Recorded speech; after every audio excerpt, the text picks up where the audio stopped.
ನಮ್ಮ TAPMC ಚುನಾವಣೆಯ ಅಭ್ಯರ್ಥಿಗಳು ಈಗ ಏನು ಚುನಾವಣೆಯಲ್ಲಿ ಅವಿರೋಧವಾಗಿ ಆಯ್ಕೆಯಾಗಿದ್ದಾರೆ ಅವರಿಗೆ ಅಭಿನಂದನೆಗಳನ್ನು ಸಲ್ಲಿಸಲು ಮತ್ತು ನಮ್ಮ ಪಕ್ಷದಿಂದ 11 ಜನ ಗೆದ್ದಿದ್ದಾರೆ ಅವರಿಗೆ ಪರೋಕ್ಷವಾಗಿ ಮತ್ತು ಪ್ರತ್ಯಕ್ಷವಾಗಿ ಸಹಕಾರ ನೀಡಿದ ಎಲ್ಲರಿಗೂ ಅಭಿನಂದನೆಗಳನ್ನು ತಿಳಿಸಲು ಈ ಕಾರ್ಯಕ್ರಮವನ್ನು ಮಾಡ್ತಾ ಇದ್ದೀವಿ.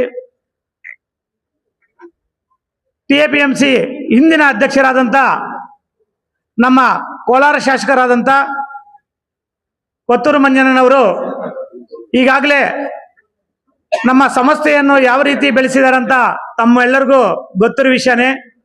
ಕರ್ನಾಟಕದಲ್ಲಿ 2ನೇ ಸ್ಥಾನಕ್ಕೆ ಬರಲು ಅವರ ಆಡಳಿತ ಮಂಡಳಿಯ ಸಹಕಾರದೊಂದಿಗೆ ಅವರು ಬೆಳೆಸಿದ್ದಾರೆ. ಅವರಿಗೂ ಮತ್ತು ಅವರ ಆಡಳಿತ ಮಂಡಳಿಗೂ ಮೊಟ್ಟ ಮೊದಲನೇದಾಗಿ ನಾನು ಅಭಿನಂದನೆಗಳನ್ನು ಸಲ್ಲಿಸ್ತೀನಿ. ಈಗ ನಮಗೆ 13 ಸ್ಥಾನ ಇತ್ತು. ಅದರಲ್ಲಿ 13 ಸ್ಥಾನದಲ್ಲಿ 11 ಸ್ಥಾನ ನಾವು ಅವಿರೋಧವಾಗಿ ಆಯ್ಕೆ ಆಗಿದ್ದೀವಿ. ನಮ್ಮ ಪಕ್ಷದಿಂದ ಅವಿರೋಧವಾಗಿ 11 ಜನ ಆಯ್ಕೆ ಆಗಬೇಕಾದ್ರೆ ಮೊಟ್ಟ ಮೊದಲನಾಗಿ ನಾಮಪತ್ರವನ್ನು ಹಿಂತೆಗೆದು ನಮ್ಮ ಸಪೋರ್ಟ್ ಮಾಡಿದ ಎಲ್ಲ ನಮ್ಮ ಕಾಂಗ್ರೆಸ್ ಪಕ್ಷದ ಮುಖಂಡರಿಗೆ ಅವರಿಗೆ ಮೊಟ್ಟ ಮೊದಲನೇದಾಗಿ ನಾನು ಅಭಿನಂದನೆಗಳನ್ನು ಸಲ್ಲಿಸ್ತಾ ಇದ್ದೀನಿ. ಅದೇ ರೀತಿ ಪರೋಕ್ಷವಾಗಿ ಅಂದ್ರೆ ನಮ್ಮ ಮುಖಂಡರು ನಾಮಪತ್ರ ಸಲ್ಲಿಸದೇ ಇದ್ರು ನಮ್ಮ ಮುಖಂಡರು ಈ 11 ಅಭ್ಯರ್ಥಿಗಳನ್ನು ಗೆಲ್ಲಲು ಬೇರೆ ಮುಖಂಡರು ಸಪೋರ್ಟ್ ಆಗಿದೆ. ಅವ್ರಿಗೂ ಕೂಡ ನಾನು ಈ ಸಂದರ್ಭದಲ್ಲಿ ನಾನು ಅಭಿನಂದನೆಗಳನ್ನು ತಿಳಿಸ್ತಾ ಇದ್ದೀನಿ. ಈ 13 ಜನ ನಾವೇನು ಈ ಸಮಸ್ಯೆಗೆ ಒಳ್ಳೆಯದಾಗಬೇಕು ಅಂತ ಇಲ್ಲಿ ಜಾತ್ಯತೀತವಾಗಿ ನಮಗೆ ಸಪೋರ್ಟ್ ಮಾಡಿದ್ದಾರೆ. ಜಾತ್ಯತೀತವಾಗಿ ಅಂದ್ರೆ ಸುಮಾರು 76ರಿಂದ ಇನ್ನು ಮೇಲ್ಪಟ್ಟು ನಮಗೆ ನಾಮಿನೇಷನ್ ಫೈಲ್ ಮಾಡಿದ್ರು. ಅದರಲ್ಲಿ ವಿಶೇಷವಾಗಿ ನಮ್ಮ ಕಾಂಗ್ರೆಸ್ ಪಕ್ಷದ ಜೊತೆಗೆ JDS ಅವರು, BJP ಅವರು ಮತ್ತು ನಮ್ಮ ಕಲ್ಪಿಲಿ ಪ್ರಕಾಶನ ಮುಖಂಡತ್ವದಲ್ಲಿ ಒಂದು 9 ಅಪ್ಲಿಕೇಶನ್ಗಳು ಹಾಕಿರ್ತಾರೆ. ಸುಮಾರು ಎಲ್ಲ ಸೇರ್ಕೊಂಡು 76 ಅಪ್ಲಿಕೇಶನ್ ಹಾಕಿರ್ತಾರೆ. ಆದರೆ ನಮ್ಮ ರೈತರಿಗೆ ಸಂಬಂಧಪಟ್ಟ ಸಮಸ್ಯೆ ಆಗಿರೋದ್ರಿಂದ ಎಲ್ಲರೂ ಸಮಾಲೋಚನೆ ಮಾಡಿ ಎಲ್ಲರೂ ಇದರಲ್ಲಿ ರೈತರಿಗೆ ಹಣ ಪೋಲ್ ಮಾಡೋದು ಬೇಡ ಅನ್ನೋ ಉದ್ದೇಶದಿಂದ ನಮ್ಮ ಕೊತ್ತೂರು ಮಂಜಣ್ಣವರ ಸಹಕಾರದೊಂದಿಗೆ ನಮ್ಮ MLC ಅಣ್ಣಿನಲ್ಲ ಅವರ ಸಹಕಾರದೊಂದಿಗೆ ಎಲ್ಲ ಮುಖಂಡರು ನಮ್ಮ ಜಾತ್ಯತೀತವಾಗಿ JDS ಅವರು, BJP ಅವರು ಕೂಡ ಇದಕ್ಕೆ ಸಪೋರ್ಟ್ ಮಾಡಿದ್ದಾರೆ. ಇಂತೆಗೆಯಕ್ಕೆ ಈ ಸಮಸ್ಯೆ ಚುನಾವಣೆ ಬೇಡ, ಒಳ್ಳೆ ಮಾರ್ಗದರ್ಶನದಲ್ಲಿ ಹೋಗ್ಲಿ ಅನ್ನೋ ಉದ್ದೇಶದಿಂದ ಅವರು ಸಪೋರ್ಟ್ ಮಾಡಿದ್ದಾರೆ. ನಮ್ಮ ಕಲ್ಪಿಲ್ ಪ್ರಕಾಶನ್ ಅವರು 9 ಅಪ್ಲಿಕೇಶನ್ ಹಾಕಿರ್ತಾರೆ, 9 ವಾಪಸ್ ಪಡೆದಿರ್ತಾರೆ. ನೋಡಿಯಪ್ಪ, ನಿಮ್ಮ ಅಭ್ಯರ್ಥಿಗಳೇ ಇರಲಿ, ನಾವು ಈ ಸಮಸ್ಯೆ ಒಳ್ಳೆ ತನದಿಂದ ಮುಂದೆ ಬರ್ಸ್ಕೊಂಡು ಹೋಗ್ಲಿ ಅಂತ ಹೇಳ್ಬಿಟ್ಟು ಹಣ ಪೋಲ್ ಆಗಬಾರ್ದು ಅನ್ನೋ ಉದ್ದೇಶದಿಂದ ಎಲ್ಲರೂ ವಾಪಸ್ ತೆಗೆದು ನಾವು ಕಾಂಗ್ರೆಸ್ ಪಕ್ಷದ ಅಭ್ಯರ್ಥಿಗಳು ಗೆಲ್ಲಲು ಎಲ್ರಿಗೂ ಅನುವು ಮಾಡಿಕೊಟ್ಟಿದ್ದಾರೆ. ಎಲ್ಲರಿಗೂ ವಿಶೇಷವಾಗಿ ನಾನು ನಮ್ಮ ಎಲ್ಲ ಕಾಂಗ್ರೆಸ್ ಪಕ್ಷದ ಮುಖಂಡರ ಪರವಾಗಿ ಎಲ್ಲರಿಗೂ ನಾನು ಧನ್ಯವಾದಗಳನ್ನು ತಿಳಿಸ್ತಾ ಇದ್ದೀನಿ. ಈಗ ಇಲ್ಲಿ ಕರೆದಿರುವ ಮೂಲ ಉದ್ದೇಶ ನೋಡಿ, ಈಗ ನೀವೆಲ್ಲರೂ ಸಪೋರ್ಟ್ ಮಾಡಿದ್ದಕ್ಕೆ 11 ಸ್ಥಾನಗಳನ್ನು ಗೆಲ್ಲಲು ಅವಕಾಶ ಆಗಿದೆ. ಈಗ ನೀವು ಸಪೋರ್ಟ್ ಮಾಡಿದ್ದಕ್ಕೆ, ನೀವೆಲ್ಲ ಹಿಂಪಡೆದಿದ್ದಕ್ಕೆ ನಿಮಗೆ ಸ್ಥಾನಮಾನಗಳನ್ನು ಕೊಡಬೇಕು ಅನ್ನೋ ಉದ್ದೇಶದಿಂದ ನನಗೆ ಎಲ್ಲರೂ ಫೋನ್ ಮಾಡಿದ್ದಾರೆ. ಇಲ್ಲಿ ವೇದಿಕೆ ಮೇಲೆ ಹೇಳಲಿಲ್ಲ ಅಷ್ಟೇ, ಮೀಡಿಯಾ ಇದೆ ಅಂತ ಹೇಳ್ಬಿಟ್ಟು ವೇದಿಕೆ ಮೇಲೆ ಹೇಳಲಿಲ್ಲ ಎಲ್ಲರೂ. ಆದರೆ ನನಗೆ ಪರ್ಸನಲ್ ಆಗಿ ಫೋನ್ ಮಾಡಿ ಹೇಳಿದ್ದಾರೆ, ಯಾರ್ಯಾರು ಹಿಂಪಡೆದಿದ್ದಾರೆ ಅವರಿಗೆ ಸೂಕ್ತ ಸ್ಥಾನಮಾನ ಕೊಡಬೇಕು ಅಂತ ಹೇಳ್ಬಿಟ್ಟು ನನಗೆ ಬ್ಲಾಕ್ ಅಧ್ಯಕ್ಷರಾಗಿರೋದ್ರಿಂದ ನನಗೆ ಹೇಳಿದ್ದಾರೆ.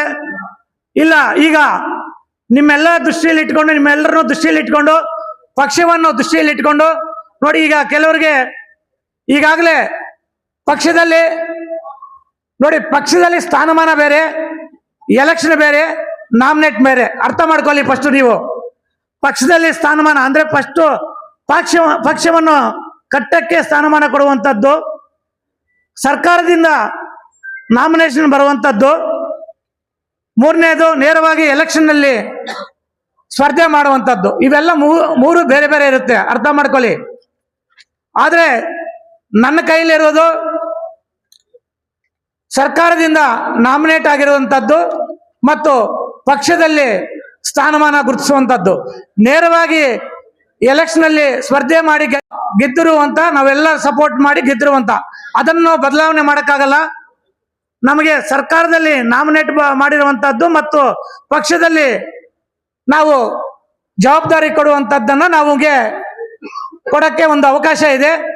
ಈಗ ನನಗೆ ನಾಮಿನೇಟ್ ಅಂದ್ರೆ ಸರ್ಕಾರದಿಂದ ನಾಮಿನೇಟ್ ಆಗಿರುವಂತದ್ದು ಕೆಲವನ್ನು ಮಾರ್ಪಾಡು ಮಾಡಿ ಅಂತ ಹೇಳಿದ್ದಾರೆ. ನನಗೀಗ ಕೆಲವರಿಗೆ 2, 3 ಇರುವಂತವರಿಗೆ ಮಾರ್ಪಾಡು ಮಾಡಿ ಅಂತ ನನಗೆ ಈಗಾಗಲೇ ಹೇಳಿದ್ದಾರೆ. ನಾನು ಎಲ್ಲರ ಮುಂದೆ ಹೇಳ್ತಾ ಇದ್ದೀನಿ, ಸ್ವಲ್ಪ ಕಾಲಾವಕಾಶ ಕೊಡಿ. ಯಾಕಂದ್ರೆ ಸಡನ್ ಆಗಿ ಮಾರ್ಪಾಡು ಮಾಡಕ್ಕಾಗಲ್ಲ, ಅದು ಸರ್ಕಾರಕ್ಕೆ ಹೋಗಿ ಬರಬೇಕಾಗತ್ತೆ. ಈಗ ಆ 2, 3 ಇರುವಂತ ಅವನ್ನ ಮಾರ್ಪಾಡು ಮಾಡಿ ಈಗ ಯಾರಿಗೆ ಸಿಗದೇ ಇರುವಂತವ್ರಿಗೆ ಅದನ್ನು ನಾನು ಅನುಕೂಲ ಮಾಡಿಕೊಡ್ತೀನಿ ಅಂತ ಈ ಸಂದರ್ಭದಲ್ಲಿ ನಾನು ಎಲ್ಲಾ ಪಕ್ಷದ ಮುಖಂಡರ ಪರವಾಗಿ ನಾನು ಇವತ್ತು ಹೇಳ್ತಾ ಇದ್ದೀನಿ.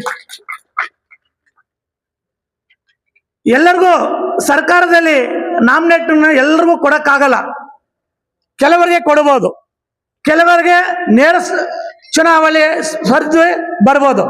ಇನ್ನು ಕೆಲವರಿಗೆ ನಾವು ಪಕ್ಷದಲ್ಲಿ ಈಗ ಅವ್ರಿಗೆ ಜವಾಬ್ದಾರಿ ವಹಿಸಿ ಸ್ಥಾನಮಾನವನ್ನು ನೀಡ್ತೀವಿ. ಆ ಸ್ಥಾನಮಾನವನ್ನು ನೀಡಕ್ಕೆ ನಾವು ಈ ವಾರದಲ್ಲೇ ನಾನು ಒಂದು ಕಮಿಟಿ ಮಾಡ್ತೀನಿ. ಯಾಕಂದ್ರೆ ಸೀನಿಯರ್ಗಳಿದ್ದಾರೆ ಇಲ್ಲಿ ಸುತ್ತಮುತ್ತಲು, ಇಲ್ಲಿ ಸೀನಿಯರ್ಗಳನ್ನ ಹಾಕೊಂಡು ಒಂದು ಕಮಿಟಿಯನ್ನ ನಾನು ಮಾಡಿ ಅದರಲ್ಲಿ ಎಲ್ಲರಿಗೂ, ಎಲ್ಲ ಜಾತಿಗೂ ಅನುಕೂಲವಾಗುವಂತೆ, ಎಲ್ಲರಿಗೂ ನ್ಯಾಯ ಸಿಗುವಂತೆ ಈ ಕಮಿಟಿಯನ್ನು ಮಾಡಿ ಎಲ್ಲರಿಗೂ ಈ ಪಕ್ಷವನ್ನು ಸಂಘಟನೆ ಮಾಡಕ್ಕೆ ಎಲ್ಲರಿಗೂ ಅನುಕೂಲ ಆಗಬೇಕು. ನಮಗೆ ಲೀಡರ್ಗೂ ಅನುಕೂಲ ಬೇಕು, ಪಕ್ಷಕ್ಕೂ ಅನುಕೂಲ ಆಗಬೇಕು. ಆ ರೀತಿ ಕಮಿಟಿಗಳನ್ನ ಮಾಡಕ್ಕೆ ನಾವು ಒಂದು ವಾರದಲ್ಲೇ ನಾವು ಒಂದು ಸಭೆ ಮಾಡಿ ಒಂದು ತೀರ್ಮಾನ ತಗೊಂತೀವಂತ ಈ ಸಂದರ್ಭದಲ್ಲಿ ನಾನು ಹೇಳ್ತಾ ಇದ್ದೀನಿ.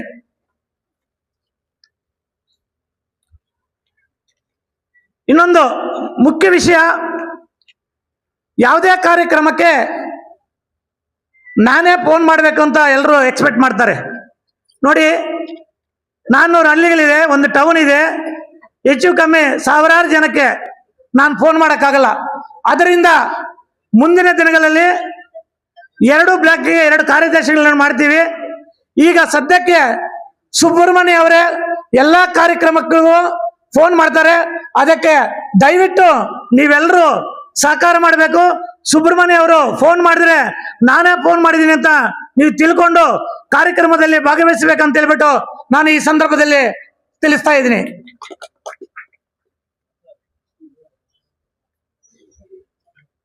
ನನಗೆ ಒಂದು ಅವಕಾಶ ಕೊಟ್ಟಿದ್ದೀರ, ಒಂದು ಜವಾಬ್ದಾರಿ ಕೊಟ್ಟಿದ್ದೀರ. ನಾನು ನಿಮ್ಮ ಎಲ್ಲ ಸಹಕಾರದೊಂದಿಗೆ, ನಮ್ಮ ಕೊತ್ತೂರು ಮಂಜಣ್ಣವರ ಸಹಕಾರದೊಂದಿಗೆ ಪಕ್ಷವನ್ನು ಬಲಪಡಿಸಲು ಆವನಿ ಬ್ಲಾಕ್ ಅಧ್ಯಕ್ಷರಾಗಿ ಆಯ್ಕೆ ಮಾಡಿದ್ದೀರಾ. ನೀವು ಯಾರೇ ಮನೆಗೆ ಕರೀರಿ, ಎಲ್ಲಿಗೆ ಕರೀರಿ, ನಾನು ಕಟ್ಟ ಕಡೆ ಮನೆಗೆ ಬರುವವರೆಗೂ, ಕಟ್ಟ ಕಡೆ ಮನುಷ್ಯನು ಬರುವವರೆಗೂ ನಾನು ಈ ಪಕ್ಷಕ್ಕೆ ಸಂಘಟನೆ ಮಾಡಲು ನಾನು ಬರ್ತೀನಿ. ನೀವು ದಯವಿಟ್ಟು ಅವ್ರ ಮನೆಗೆ ಬರಲ್ಲ, ಇವ್ರಿಗೆ ಮನೆಗೆ ಬರಲ್ಲ, ಅವ್ರಿಗೆ ಫೋನ್ ಮಾಡಿಲ್ಲ, ಇವ್ರಿಗೆ ಮಾತಾಡಿಲ್ಲ ಅಂತ ಅನ್ಕೋಬೇಡಿ. ನೀವು ಯಾರ ಮನೆಗಾದ್ರೂ ಕರೀರಿ, ನಾನು ಬರ್ತೀನಿ. ಯಾರನ್ನ ಭೇಟಿ ಆಗಕ್ಕೆ ಕರೀರಿ, ನಾನು ಪಕ್ಷಕ್ಕೆ ದುಡಿಯಕ್ಕೆ, ಈ ಪಕ್ಷವನ್ನು ಬಲಪಡಿಸಲು ನಾನು ಶತಸಿದ್ಧ. ನಾನು ಎಲ್ಲರನ್ನು ಜೊತೆಯಲ್ಲಿಟ್ಟುಕೊಂಡು, ನನಗೆ ಯಾವುದು ಜಾತಿ ಭೇದ ಇಲ್ಲ, ನನಗೆ ಎಲ್ಲರೂ ಸಮಾನವಾಗಿ ನೋಡ್ತೀನಿ. ನೀವೆಲ್ಲಾದ್ರೂ ಕರೀರಿ, ಬರ್ತೀನಂತ ಈ ಸಂದರ್ಭದಲ್ಲಿ ನಾನು ಈ ವೇದಿಕೆ ಮುಖಾಂತರ ನಿಮ್ಗೆ ಬೇಡ್ಕೊಳ್ತಾ ಇದ್ದೀನಿ. ಮುಂದಿನ ದಿನಗಳಲ್ಲಿ ಗ್ರಾಮ ಪಂಚಾಯಿತಿ, ತಾಲೂಕ್ ಪಂಚಾಯಿತಿ, ಜಿಲ್ಲಾ ಪಂಚಾಯಿತಿ ಮತ್ತು ನಗರಸಭೆ ಎಲೆಕ್ಷನ್ಗಳು ಬರ್ತಾ ಇದೆ. ನನ್ನ ಎಲೆಕ್ಷನ್ ಇನ್ನೂ 2.5 ವರ್ಷ ಇದೆ. ಈಗ ಸದ್ಯಕ್ಕೆ ಗ್ರಾಮೀಣ ಮಟ್ಟದ ಚುನಾವಣೆಗಳು ಹತ್ರ ಬರ್ತಾ ಇದೆ. ದಯವಿಟ್ಟು ಪಕ್ಷದ ಸಂಘಟನೆಗೆ ನೀವೆಲ್ಲರೂ ಒತ್ತು ಕೊಡಬೇಕು. ಪಕ್ಷದ ಸಂಘಟನೆಗೆ ಒತ್ತು ಕೊಡಬೇಕು. ಪಕ್ಷದ ಸಂಘಟನೆಗೆ ಒತ್ತು ಕೊಡಬೇಕಂದ್ರೆ ಕಾರ್ಯಕ್ರಮಗಳನ್ನು ರೂಪಿಸಬೇಕಾಗತ್ತೆ. ಕಾರ್ಯಕ್ರಮಗಳನ್ನು ರೂಪಿಸದೆ ಆಗಲ್ಲ. ಅದರಿಂದ ಈಗ ನಾನು ಈ ದೀರ್ಘ ಸುಮಂಗಲಿ ಭವ ಕಾರ್ಯಕ್ರಮವನ್ನು ಮುಂದುವರಿಸ್ತೀನಿ. ಈ ದೀರ್ಘ ಸುಮಂಗಲಿ ಭವ ಕಾರ್ಯಕ್ರಮವನ್ನು ಈಗ ದಯವಿಟ್ಟು ಎಲ್ಲರೂ ಕೇಳಿಸ್ಕೋಬೇಕು. ಹನುಮನಹಳ್ಳಿ ಪಂಚಾಯಿತಿ, ದೇವರಾಯ ಸಮುದ್ರ ಪಂಚಾಯಿತಿ, ಮುಡಿನೂರು ಪಂಚಾಯಿತಿ ಮತ್ತು ಉತ್ತನೂರು ಪಂಚಾಯಿತಿ, ಈ 4 ಪಂಚಾಯಿತಿಗಳು ಸೇರ್ಕೊಂಡು ಇದೇ ತಿಂಗಳು ಇದು ಕೇಳ್ಕೊಳ್ಳಿ ಸ್ವಲ್ಪ, ಇದೇ ತಿಂಗಳು ಅಥವಾ ಮುಂದಿನ ತಿಂಗಳು ಮೊದಲ ವಾರದಲ್ಲಿ, ಇದೇ ತಿಂಗಳು ಕೊನೆಯ ವಾರದಲ್ಲಿ ನೀವು ಈ ಕಾರ್ಯಕ್ರಮವನ್ನು ರೂಪಿಸಬೇಕು. ಹೋಬಳಿ ಮಟ್ಟದ ನೀವು ಕಾರ್ಯಕರ್ತರ ಸಭೆಯನ್ನು ಮಾಡಿ ನನಗೆ ದಿನಾಂಕ ನಿಗದಿಪಡಿಸಿ ಪ್ರತಿ ಗ್ರಾಮಕ್ಕೂ ನನ್ನ ಕರ್ಕೊಂಡೋಗಿ ಈ ಕಾರ್ಯಕ್ರಮ ಪಕ್ಷವನ್ನು ಬಲಪಡಿಸಲು ನೀವು ಎಲ್ಲರೂ ನನಗೆ ಸಹಕಾರ ಮಾಡಬೇಕಂತ ನಾನು ಈ ಸಂದರ್ಭದಲ್ಲಿ ನಾನು ಬೇಡ್ಕೊಳ್ತಾ ಇದ್ದೀನಿ. ಈ 8 ದಿನದಲ್ಲಿ ಕಮಿಟಿಯನ್ನು ಮಾಡಿ ನಾಮಿನೇಟ್ಗಳು ಮತ್ತು ಪಕ್ಷದ ಸಂಘಟನೆಗೆ ಪದಾಧಿಕಾರಿಗಳು ಎರಡೂ 8 ದಿನಗಳೊಳಗಡೆ ಒಂದು ಕಮಿಟಿ ಮಾಡಿ ಆ ಕಮಿಟಿಯಲ್ಲಿ ಒಂದು ತೀರ್ಮಾನ ತಗೊಂಡು ಎಲ್ಲರಿಗೂ ನ್ಯಾಯ ಒದಗಿಸಿದಂಗೆ ಎಲ್ಲ ಜಾತಿ ಧರ್ಮದವರಿಗೆ ಕೊಡಬೇಕು ಮತ್ತು ನಾಮಿನೇಷನ್ ಹಿಂಪಡೆದ ಎಲ್ಲರಿಗೂ ಒತ್ತು ಕೊಡಬೇಕಂತ ನಾನು ಈಗಾಗಲೇ ಹೇಳಿದ್ದೀನಿ. ಮತ್ತೊಂದು ಸಲ ಹೇಳ್ತಾ ಇದ್ದೀನಿ. ಈ ದೀರ್ಘ ಸುಮಂಗಲಿ ಭವ ಕಾರ್ಯಕ್ರಮವನ್ನು ನೀವು ಮುಂದುವರಿಸಬೇಕು.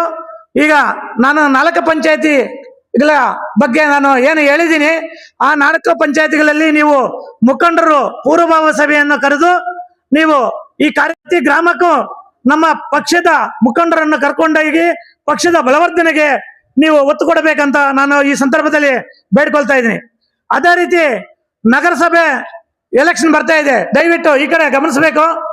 ನಗರಸಭೆ ಎಲೆಕ್ಷನ್ ಬರ್ತಾ ಇದೆ. ನೀವು ದಯವಿಟ್ಟು ನೀವು ಪ್ರತ್ಯೇಕವಾಗಿ ಒಂದು ಸಭೆಯನ್ನು, ಈ ಕಾರ್ಯಕರ್ತರ ಸಭೆಯನ್ನು ಪ್ರತ್ಯೇಕವಾಗಿ ಒಂದು ವಾರದಲ್ಲಿ ನೀವು ರೂಪಿಸಿಬಿಟ್ಟು ಪ್ರತಿ ವಾರ್ಡ್ಗೂ ನನ್ನನ್ನು ಕರ್ಕೊಂಡೋಗಿ ನೀವು ದಯವಿಟ್ಟು ನಾನು ರಿಕ್ವೆಸ್ಟ್ ಮಾಡ್ಕೊತಾ ಇದ್ದೀನಿ. ನೀವು ಪ್ರತಿ ವಾರ್ಡಕ್ಕೂ ನನ್ನ ಜೊತೆಗೆ ನಮ್ಮ ಮುಖಂಡರನ್ನು ಕರ್ಕೊಂಡೋಗಿ ಒಂದು ಕಮಿಟಿ ಮಾಡಿ ಅದಕ್ಕೆ ನಾನು ಒಂದು ಕಾರ್ಯಕ್ರಮವನ್ನು ನಿಮಗೆ ಎಲೆಕ್ಷನ್ ಮೊದಲೇ ನಿಮಗೆ ಒಂದು ಕಾರ್ಯಕ್ರಮವನ್ನು ರೂಪಿಸ್ತೀನಿ.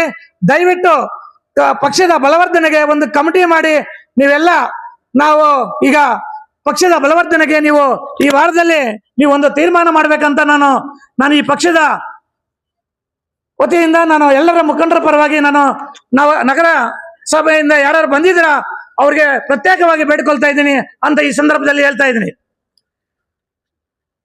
ಹೀಗೆ ಮುಂದೆ ನನಗೆ ಈಗಲಿಂದನೂ ನೀವೆಲ್ಲ ರೀತಿನೂ ಸಹಕಾರ ಮಾಡಿದ್ದೀರಾ.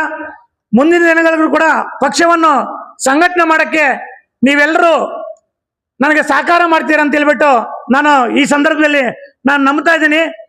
ನನ್ನ ಜೊತೆಗೆ ನೀವೆಲ್ಲರೂ ಸಪೋರ್ಟ್ ಮಾಡ್ತಾ ಇದ್ದೀರಾ. ನಾನು ಎಲ್ಲರನ್ನು, ಎಲ್ಲ ಜಾತಿ ಧರ್ಮದವರನ್ನು ಕೂಡ ನಾನು ವಿಶ್ವಾಸಕ್ಕೆ ತಗೊಂಡು ಪಕ್ಷವನ್ನು ಬಲಪಡಿಸ್ತೀನಿ ಅಂತ ಹೇಳ್ತಾ ಮಂಜಣ್ಣಗೂ ನಾನು ಈ ಸಂದರ್ಭದಲ್ಲಿ ಅಭಿನಂದನೆಗಳನ್ನು ಸಲ್ಲಿಸ್ತಾ ಈ ನಮ್ಮ ಪತ್ರಿಕಾ ಮಿತ್ರದವರಿಗೆ ಮತ್ತು ನಮ್ಮ 11 ಜನಕ್ಕೆ ಯಾರ್ಯಾರು ಸಪೋರ್ಟ್ ಮಾಡಿದ್ದಾರೆ ಗೆಲ್ಲಕ್ಕೆ ಎಲ್ಲರಿಗೂ ಪ್ರತ್ಯಕ್ಷವಾಗಿ ಮತ್ತು ಪರೋಕ್ಷವಾಗಿ ಎಲ್ಲರಿಗೂ ಸಹಕಾರ ಮಾಡಿದ ಎಲ್ಲರಿಗೂ ನಾನು ಈ ಸಂದರ್ಭದಲ್ಲಿ ಪಕ್ಷದ ವತಿಯಿಂದ ಅಭಿನಂದನೆಗಳನ್ನು ಸಲ್ಲಿಸ್ತಾ ಇದ್ದೀನಿ. ಜೈ ಹಿಂದ್, ಜೈ ಕರ್ನಾಟಕ.